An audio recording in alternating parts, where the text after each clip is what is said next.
Rumah 202 S3 Apps 9. Pertemuan tak terduga dan kembalinya masa lalu. Friends masih bengong dengan keberuntungan yang datang silih berganti. Rasanya seperti mimpi, pekerjaan kembali ke tangannya bahkan dengan posisi lebih tinggi dan gaji 4 kali lipat.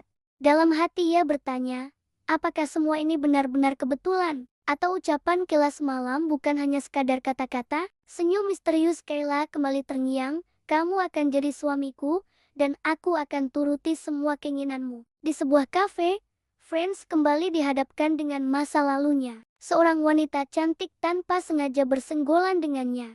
Ternyata dia adalah Maika, mantan kekasih yang dulu pernah menghancurkan hatinya. Maika tampak kaget, sementara Friends menahan emosi yang tiba-tiba menguasai dirinya. Maika memohon kesempatan untuk menjelaskan. Dengan suara bergetar, ia mengaku bahwa dulu dirinya dipaksa dan dijebak oleh pria lain, hingga harus berkhianat. Air matanya jatuh deras, dan ia terus meminta maaf. Friends terdiam, hatinya campur aduk, tetapi luka lama terlalu dalam untuk dimaafkan begitu saja. Dengan dingin ia berkata, sudah terlambat, Mike, kita tidak bisa bersama lagi. Mike menangis keras, bahkan berlutut di depan banyak pengunjung kafe. Friends mencoba mengangkatnya, meminta jangan mempermalukan diri sendiri. Namun tekadnya sudah bulat.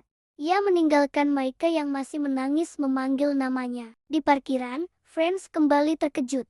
Sosok yang muncul adalah Arya, kakaknya. Suasana emosional pun terjadi. Arya memeluknya erat sambil meminta maaf karena dulu tidak bisa membela adiknya. Friends pun merasa bersalah, tapi akhirnya ia membalas pelukan itu. Arya meminta izin untuk berkunjung ke rumahnya. Friends menatap ragu, lalu berkata bahwa ia boleh datang asalkan Lina, istrinya, tidak ikut. Arya berjanji dan meyakinkan adiknya. Malam itu, Friends pulang dengan hati berbunga-bunga. Ia membawa setangkai bunga untuk Kayla, sebagai ucapan terima kasih atas semua keberuntungan yang datang padanya hari ini. Namun langkahnya terhenti begitu melihat sebuah taksi berhenti di depan rumah.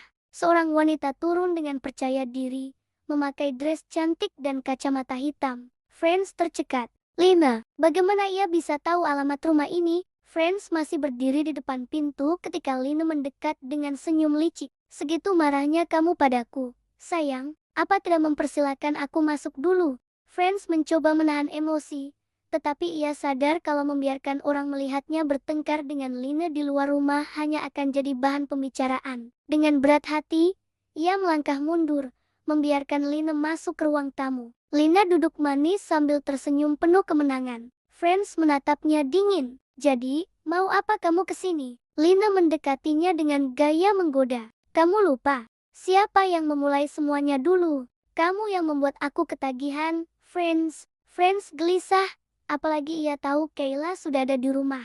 Janji semalam jelas, kamu hanya boleh untukku, tidak ada wanita lain. Kata-kata itu menggema di kepalanya, membuat Friends merasa semakin tertekan. Godaan masa lalu kini ada di hadapannya, sementara janji dengan Kayla mengikat kuat di hatinya. Akankah Friends bertahan, atau justru ia terperangkap lagi dalam jerat wanita licik itu? Misteri Rumah 202 semakin dalam. Jangan lewatkan kelanjutannya di episode ke-10. Dukung channel Sanggamara 99 dengan klik like, subscribe, dan share agar kisah ini semakin viral.